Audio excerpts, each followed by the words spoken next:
అడుగులన్నీ అడుగంటి పోయినవి, బావులు సావుకు దగ్గరయినవి, వాగులు వంకలు ఎండిపోయినవి, సాకలి పొయ్యిలు కూలిపోయినవి.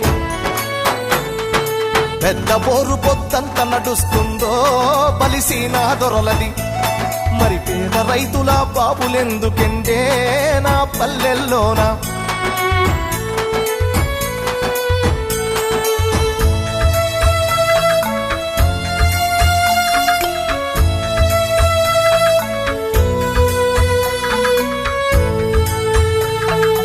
ఈదులన్నీ వట్టి మొద్దులయ్యినవి, ఈత కళ్ళు బంగారమయ్యినది, మందు కలిపిన కళ్ళును దాగిన మంది కండ్ల నిండూసులయ్యినవి. చల్లని వీరు విస్కిలవడు బంపే నా పల్లెల్లోకి, అరే బుస్సున బొంగే పెప్సి కోల వచ్చే నా పల్లెల్లోకి.